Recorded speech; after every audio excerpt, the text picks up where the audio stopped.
Que Dieu bénisse à tous et vous soyez que nous sommes encore confinés à la maison. Et nous sommes toujours dans le programme de culte à domicile. Mais nous devons rester en contact. Nous devions être toujours ensemble, travailler dans un même esprit. Nous sommes aujourd'hui dimanche 17, 5e mois 2020. Et à cette date-là, nous avons un thème à partager ensemble. Ce matin, nous allons parler comme thème le travail en équipe. C'est très important. Notre message d'aujourd'hui concerne le travail en équipe. Et le travail en équipe est très important, que ce soit dans la famille, que ce soit dans les sociétés, que ce soit dans le gouvernement. Le travail en équipe est très important. Donc l'Église en a besoin. Mais qu'est-ce qu'un travail en équipe? Nous devions aussi nous poser cette question. Le travail en équipe, c'est avoir un collectif coordonné. Un collectif coordonné avec un but commun. C'est ça le travail en équipe. C'est aussi solutionner et améliorer notre collaboration, etc. Il y en a beaucoup. Le travail en équipe, donc, peut déterminer beaucoup de choses. Mais ce que nous devons retenir, c'est un travail collectif. Travailler ensemble, avec un but commun. C'est de ça ce matin que nous allons demander à la Bible de nous expliquer mieux comment vivre ensemble, comment travailler ensemble. Et nous devions savoir pour que nous soyons organisés au sein de l'Église. Nous allons consulter la Bible. Dans Galates 5, versets 25 à 26. Dans Galates 5, versets 25 à 26, la Bible dit: si nous vivons par l'Esprit, marchons aussi selon l'Esprit. Ne cherchons pas une vaine gloire, en nous provoquant les uns les autres, en nous portant envie les uns les autres. La Bible ici ce matin, elle est profonde. Elle parle de provocation. Elle parle de la manière de vivre ensemble dans une église. Ici, dans ce passage, c'est Paul qui s'adresse aux chrétiens de Galate. Paul avait toujours l'habitude d'exhorter. Mais ici, Paul parle spécialement de collaboration. Il parle ici d'un travail en équipe. Quelque chose se passe. En leur expliquant la meilleure manière de vivre ensemble. Ne nous provoquons pas les uns les autres. C'est important, c'est par rapport à quelque chose. Dans cette église, il y avait sûrement un problème. Dans cette église de Galate. Et c'est par rapport à ça que Paul a choisi son thème. Pour parler à ces personnes, pour les réunir et pour vivre ensemble. L'église est une équipe. Et une équipe est un groupe qui s'engage à travailler ensemble autour d'un projet commun. C'est ça qu'on appelle une équipe. Une équipe qui ne travaille pas d'un projet commun ne réussira jamais. Une équipe qui ne travaille pas ensemble ne peut jamais réussir. L'équipe se compose de personnes avec des compétences complémentaires. Il faut qu'ils se complètent. La compétence se complète. Les gens doivent travailler ensemble. Donc, des compétences complémentaires. Ici, Dieu nous pose une condition par rapport à notre vie chrétienne dans l'église. C'est important. Si nous sommes dans une église, si nous ne travaillons pas ensemble, si nous ne formons pas une équipe spirituelle pour travailler, pour lutter contre l'ennemi, on ne réussira jamais. On ne pourra jamais atteindre notre objectif, notre but, qui est le but de l'Église.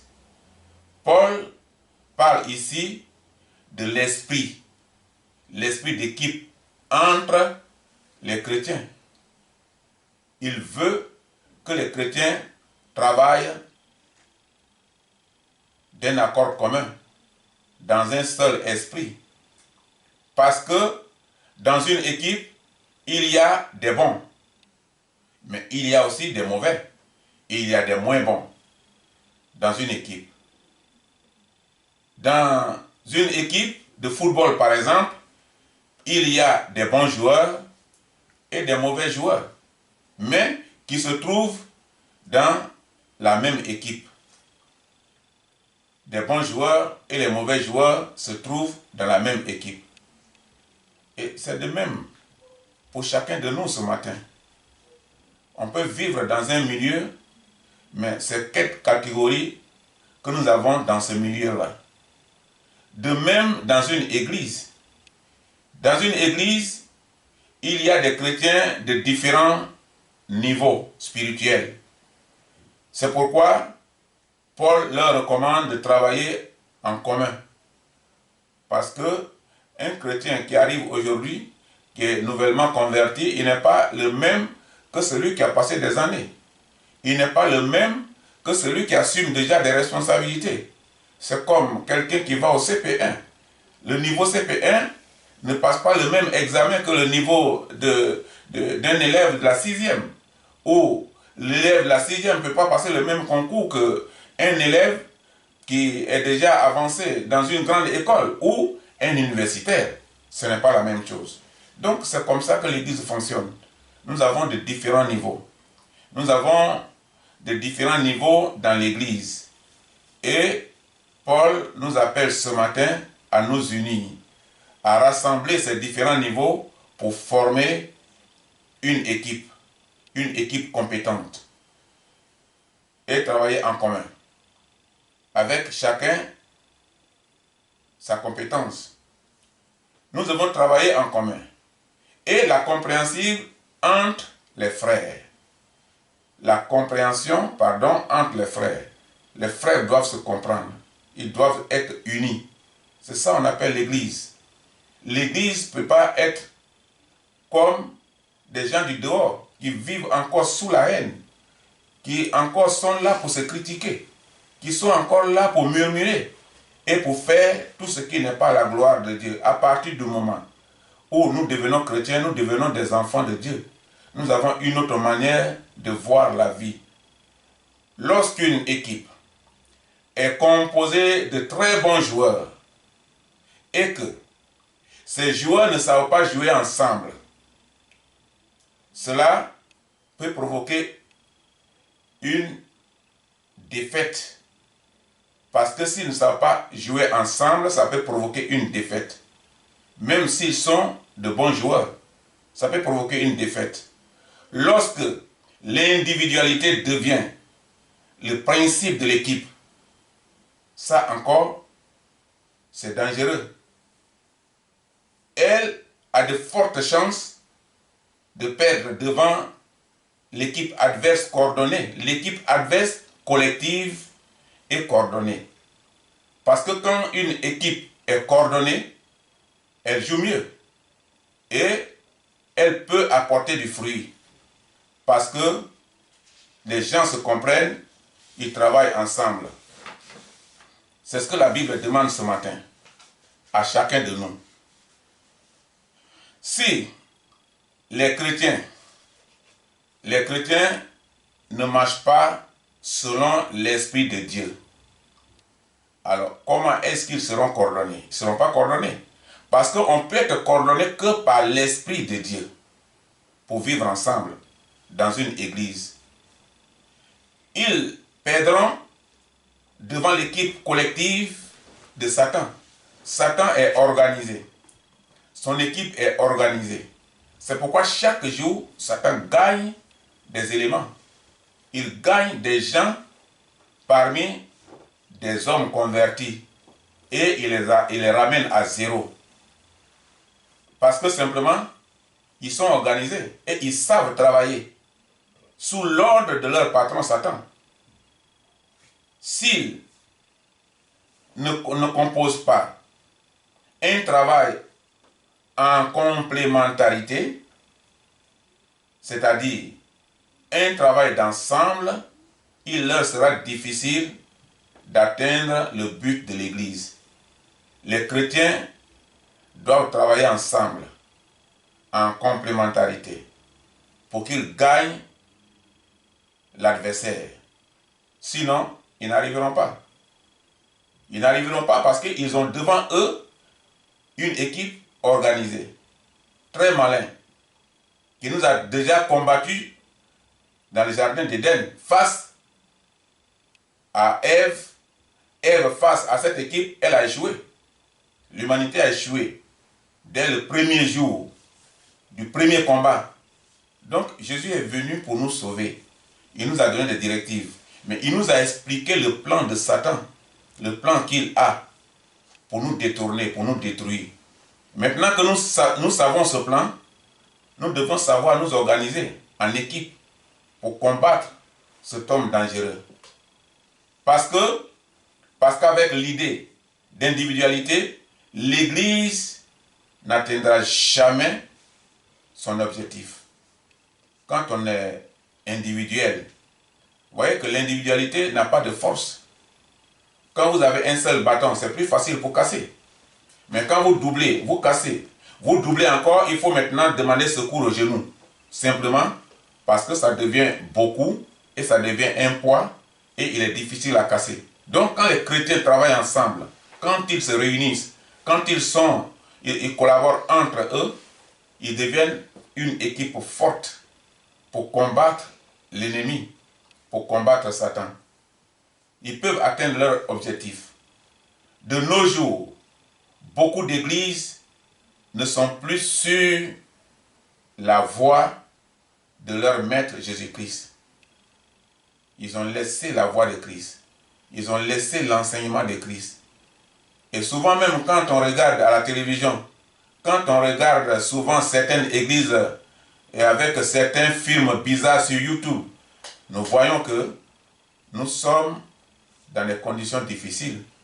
Nous voyons que l'Église est en train d'abandonner la voie de Christ, d'abandonner l'enseignement de Christ. Et c'est dangereux. Et Satan a infiltré plusieurs églises aujourd'hui. Et les églises deviennent apostates. Parce qu'ils ont laissé la porte ouverte à Satan. Parce qu'ils ne sont plus coordonnés. Parce qu'ils ne travaillent plus ensemble. Et l'église devient apostate. Parce que plusieurs églises ont été infiltrées par les agents de Satan. Et de cette manière-là, l'équipe de Christ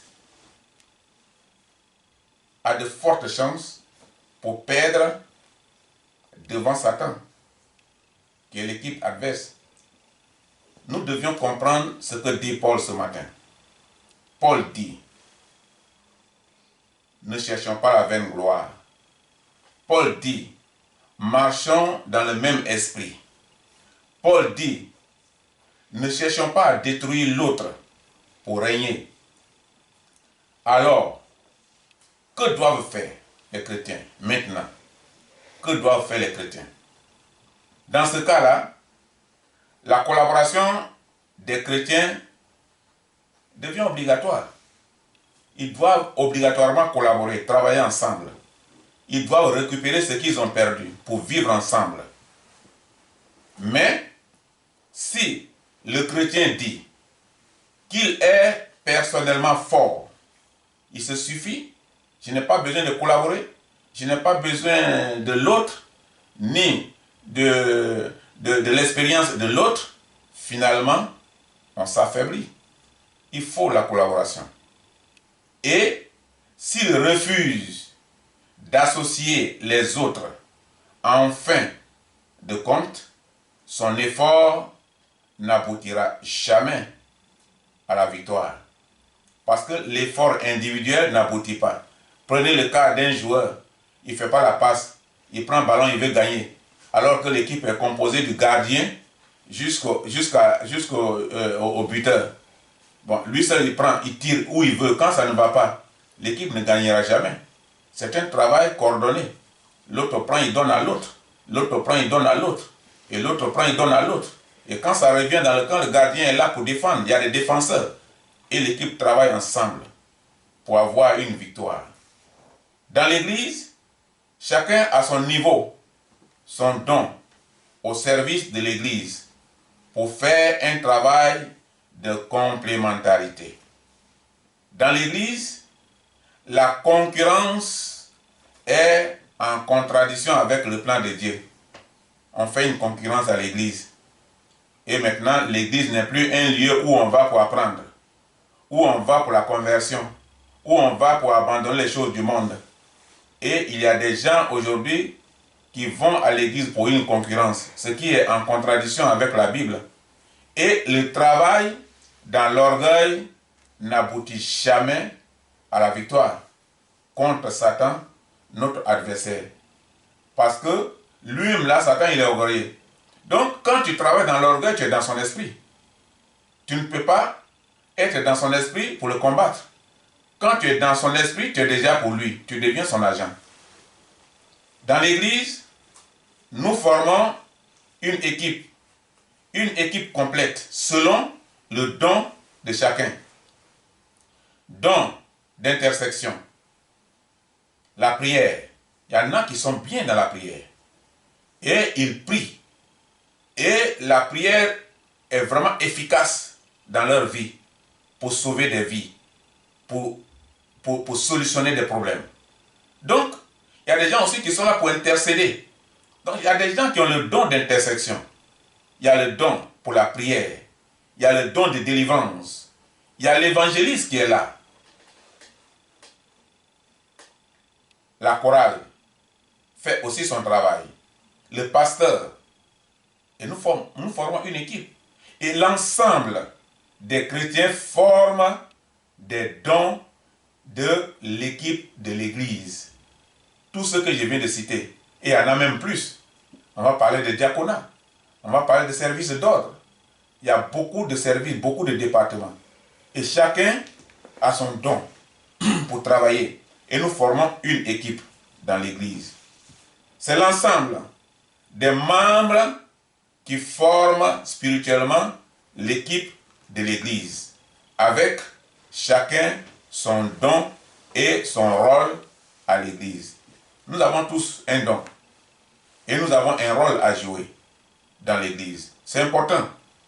Chacun doit mettre au service de Dieu son don et le rôle que Dieu lui confie dans l'église.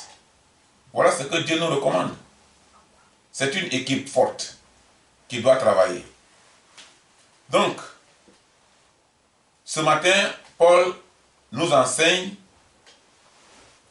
comment vivre ensemble. Et c'est ce que la Bible est en train de nous expliquer ce matin. Mais, ceux-là qui ont ces dons, ils ne le font pas à titre de concurrence ou pour être glorifié. Quand tu le fais à titre de concurrence ou pour être glorifié, tu n'es plus dans le plan de Dieu. Quand quelqu'un cherche une vaine gloire, il dit, je me retire et je les regarde. Voilà, c'est parce que je suis là. C'est moi qui fais ça, non? C'est moi qui fais l'autre. C'est moi qui fais comme ça. Et tout est moi. Tout est lui. Et je me retire et je les regarde. Quand ça rentre dans ta vie, tu es rentré dans l'orgueil. On verra. Si sans moi, ils peuvent réussir. Mais tu n'es pas Dieu. Si ça rentre dans ta vie, vérifie ta vie et retourne encore là où tu es tombé. Mais d'autres le disent et ils continuent sans s'arrêter, sans faire de grandes réflexions. Ils ne réussiront pas si je ne suis pas avec eux.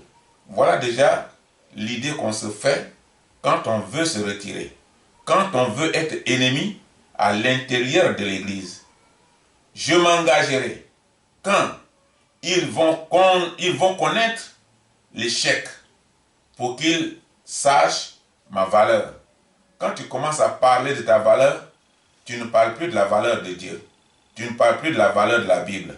Tu ne parles plus de ta conversion. Tu ne mets plus Christ en premier rang. Tu parles maintenant de toi. Le don, c'est pour toi. La vie, c'est pour toi. La connaissance, c'est pour toi. C'est-à-dire que tout est toi, sans inspiration de Dieu, selon toi. Et tu commences déjà à parler de ta valeur. Un chrétien qui pense de cette manière est dans l'orgueil. Il est dans l'orgueil. Et il doit commencer déjà à réfléchir et changer sa vie pour ne pas perdre sa vie dans l'orgueil. Il peut mourir dans l'orgueil avec tout ce qu'il est en train de dire, tout ce qu'il pense, mais il aurait tout perdu. Tout ce que nous faisons dans l'Église doit être dans l'intention de nous procurer la victoire. Mais cette victoire, on ne la procure pas seule. On la procure ensemble, dans un travail d'ensemble, de collaboration, un travail collectif. Mais, si tu veux glorifier ton nom, parce que tu as un talent, ton effort sera charnel et en vain, parce que ça devient une gloire charnelle. Et Dieu n'est pas avec toi. Tu n'auras pas la bénédiction pour ça. Parce que tu travailles pour toi-même et non pour le Seigneur. Le Seigneur est amour. Et quand tu vas à l'église est un lieu où les frères sont unis. Ils travaillent ensemble. Et ils sèment entre eux l'amour.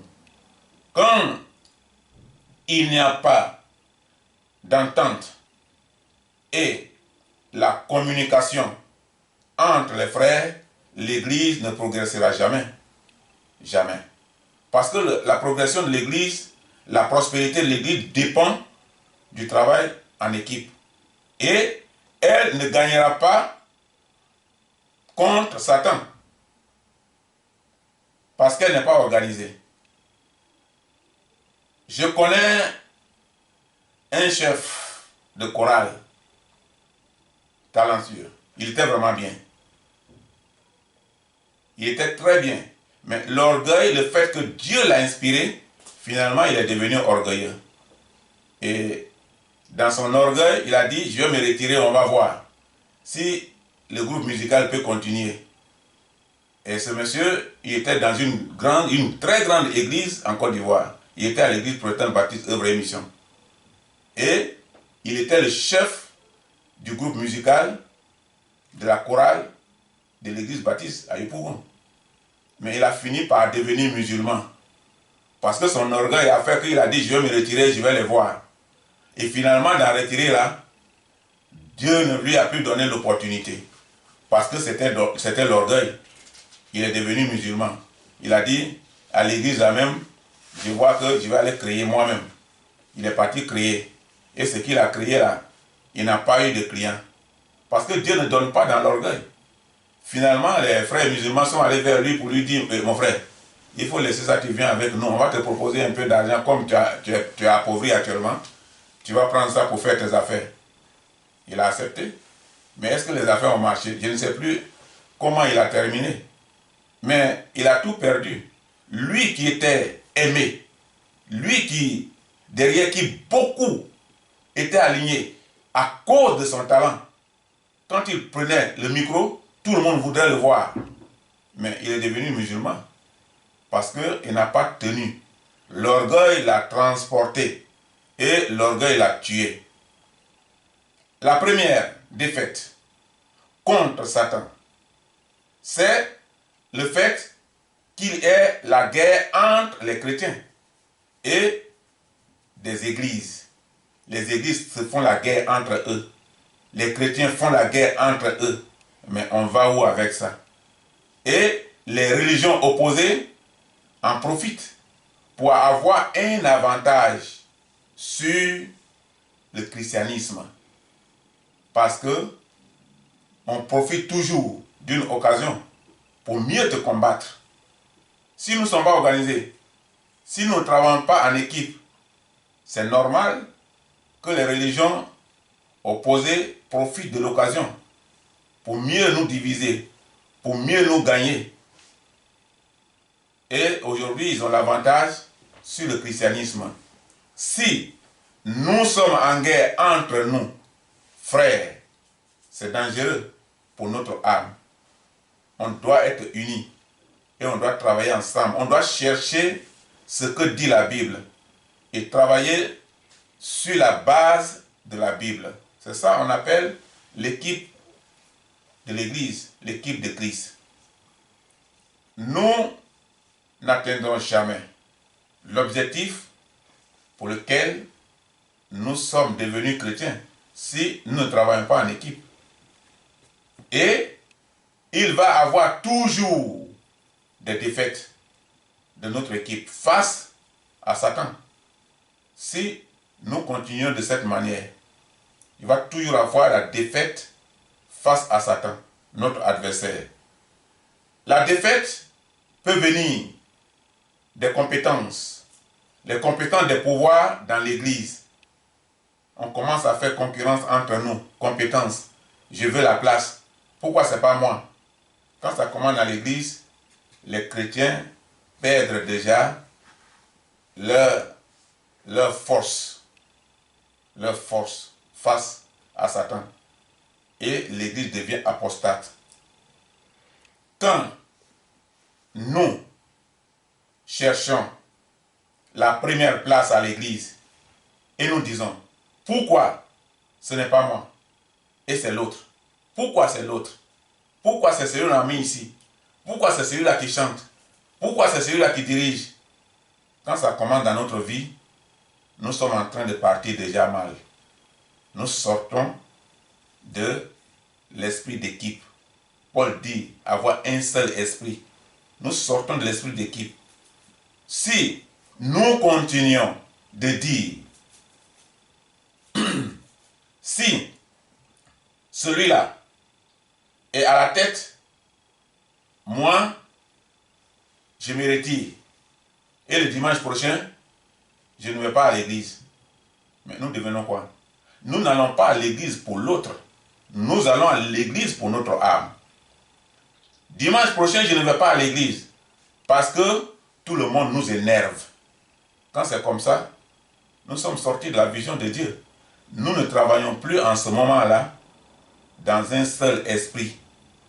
Dimanche prochain, je ne vais pas parce que tout le monde nous énerve. C'est qu'on est païen. On est sorti de la vision de Dieu. On est païen. Parce que ça, ce ne sont pas les esprits du chrétien. Ce ne sont pas la vision de Dieu. C'est pas de ça que Paul parle. Il nous invite à vivre ensemble et à travailler dans une seule équipe.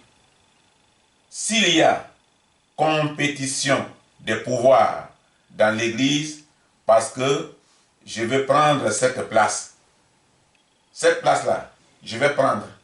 Et on a ça dans l'esprit. Et on prie pour ça. Dieu ne te prendra pas en charge. Il n'écoutera pas ta prière. Parce que tu n'es pas en train de prier pour la prospérité de l'Église, mais tu es en train de prier pour une place dans l'orgueil. Ou parce que l'autre ne mérite pas cette place. C'est ma place, c'est moi qui mérite. Et il aura toujours des frustrations. Il y aura des frustrations entre les frères. Et celui qui est concerné se sent frustré. Et prochainement, il refuse de faire. Et l'Église devient divisée. Et la haine commence. Nous ne sommes plus une famille. Nous devenons des gens que Satan a possédés. Et c'est dangereux. Et cela va engendrer des défaites au niveau des chrétiens contre l'équipe adverse, c'est-à-dire contre Satan. Une autre défaite du chrétien, c'est la jalousie. Souvent, la jalousie est à l'intérieur de nous. Et la jalousie nous travaille. C'est la jalousie de la réussite des autres. Pourquoi c'est celui-là qu'on a mis là-bas? Pourquoi c'est celui-là qui est ici? Et on devient jaloux. La jalousie de la réussite des autres. Et c'est mauvais. Quand cette jalousie rentre dans notre vie, c'est mauvais. Et il y en a beaucoup comme ça, qui sont dans une telle situation, jalousie des autres. Dans ce cas, nous nous opposons à toutes les décisions que prend l'Église. Nous nous opposons. Ça, c'est mauvais. Non, non, ça, je ne suis pas d'accord. Tous les temps, nous nous opposons. Mais nous ne proposons pas. Et ça, c'est dangereux. Quand tu t'opposes, il faut proposer. Nous nous opposons, mais nous ne proposons pas. Cela se termine toujours par un échec. C'est dangereux pour un chrétien. Ce n'est pas bon dans une église. Une autre défaite est aussi quand nous nous considérons mieux que les autres. Je suis intellectuel. C'est moi qui connais ça. Je suis le mieux placé pour faire ça. Et nous nous considérons mieux que les autres. C'est un esprit de domination. Et ça n'existe pas dans l'église. C'est l'orgueil qui envoie ça. L'église ne pourra jamais travailler en équipe de cette façon-là. Et c'est dangereux. Quand ça rentre au milieu des frères, cherchez à solutionner. C'est de ça que Paul parle. Paul dit, ne provoquons pas les uns les autres. Travaillons ensemble d'un seul esprit. Et c'est ce que la Bible demande. C'est ce que la Bible demande. L'Église ne pourra pas travailler de cette manière. L'Église, ce n'est pas le bâtiment. L'Église, c'est toi. L'Église, c'est moi. L'Église, c'est l'autre. L'Église n'est pas le bâtiment. Le bâtiment, c'est un lieu où nous nous rassemblons pour écouter la parole, pour que nous prenions nos conseils de Dieu. Mais l'Église, c'est toi. L'Église, c'est moi, l'Église, c'est l'autre, qui constituons l'Église. C'est important. Si nous disons que nous sommes mieux que les autres, c'est que nous ne sommes plus dans l'esprit d'équipe. Nous ne sommes pas encore convertis. Quelque chose manque dans notre vie. Chers frères et sœurs, je voudrais t'aider ce matin. Je voudrais t'aider ce matin à combattre cet esprit en toi pour que ta vie se réconcilie de nouveau avec Dieu. L'esprit qui te ronge et qui va à l'encontre du salut de ton âme et te prive de la joie et la liberté spirituelle vient du diable. Ça ne vient pas de Dieu. C'est pour te retrancher et c'est pour te tuer petit à petit et te séparer de Dieu. Tu perdras ton salut. Il faut le combattre.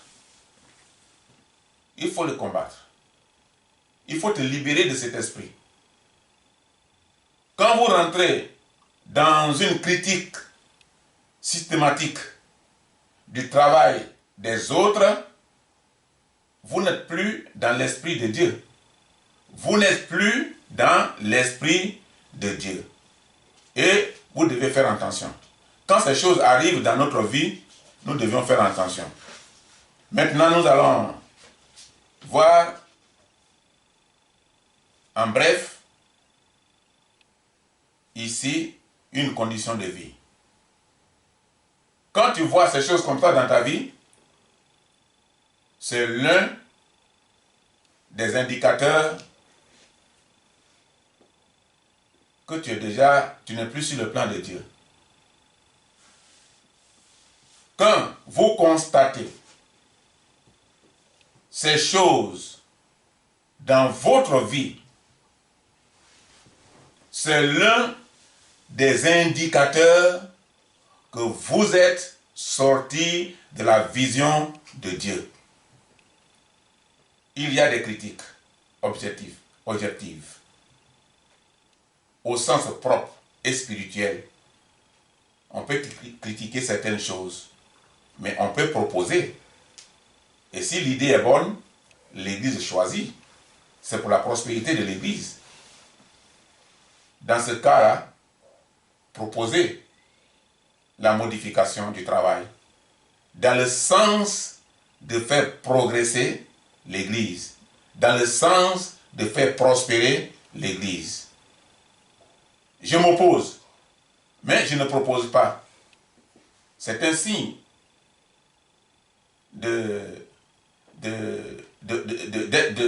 qui montre déjà que vous êtes païen. C'est la non-conversion. Quand tu t'opposes, il faut proposer. Tu boudes jusqu'à ce que tu décides un jour de partir de l'Église. Soyons dans un esprit de victoire. Quand quelqu'un est dans un tel esprit, il n'est pas dans l'esprit de victoire.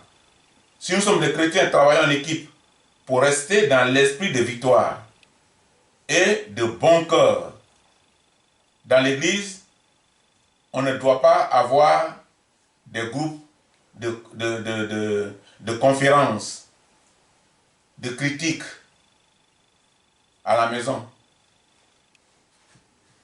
Après le culte, contre l'occasion et le travail des autres. Il y a des gens qui sont comme ça.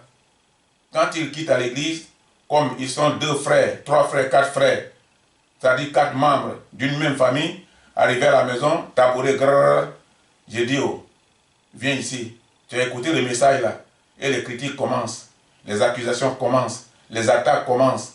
Quand c'est comme ça, nous ne sommes plus dans le plan de Dieu. Le mieux que la Bible nous conseille est que si vous constatez des erreurs dans l'acte ou le travail de l'autre, vous avez une responsabilité. Proposez votre idée. Et le conseil de l'Église va étudier votre idée et votre proposition. Si c'est pour le bon sens de l'Église, pour la prospérité de l'Église, pour le progrès de l'Église, mais vous avez participé à la prospérité de l'œuvre de Dieu. L'objectif de l'Église est de réaliser conjointement un ensemble de travail pour combattre notre adversaire, le diable. Donc, nous sommes tous invités à faire ce travail, un travail en commun, en collaboration. En conclusion ce matin, restons dans un esprit de complémentarité et non dans un esprit de murmure, de critique et de division. Quand nous sommes dans un esprit de murmure, de critique, nous sommes déjà en contradiction avec la parole de Dieu. L'Église se divise, les frères se divisent, chacun se réserve et l'Église ne peut pas prospérer de cette manière. Ces choses sont les moyens que le diable utilise pour nous affaiblir spirituellement et cela joue sur notre foi chrétienne et ça nous tue. Finalement, si nous ne sommes pas ressaisis, nous ne nous ressaisissons pas, nous sortons de l'église. Et quand nous sortons de l'église, 2 mois, 3 mois, nous devenons païens. Et nous sommes de nouveau esclaves. Et maintenant, il serait difficile de revenir. Nous devenons des anciens élèves. Ah, tu vas plus à l'église? Ah, j'allais avant. Un chrétien qui dit, non, j'allais avant, c'est-à-dire, c'est qu'il ne t'est pas converti. Ou bien, il a péché là-bas et il ne veut pas dire pourquoi il est sorti. Il ne va jamais dire les raisons. Parce que les raisons l'accusent et le condamnent. Ce matin, pour terminer, le travail en équipe est important. Dans notre famille naturelle, entre messieurs et madame, c'est-à-dire l'homme et sa femme, entre les membres de la même famille, doivent travailler ensemble, en collaboration, en équipe, entre les politiques et les politiciens. Les partis politiques doivent travailler ensemble dans un pays pour faire avancer le pays. Sinon, il aura la haine, la division, il aura la guerre, il aura les armes. Entre Dieu et son peuple, c'est-à-dire nous, soyons ce matin disponibles au travail de Dieu, à la volonté de Dieu, soyons disponibles au service de Dieu, pour que nous travaillions en équipe avec Dieu. Mais bien aimés, une chose est sûre, frères, travaillons par un seul esprit. Travaillons par un seul esprit pour gagner le combat contre Satan, notre adversaire.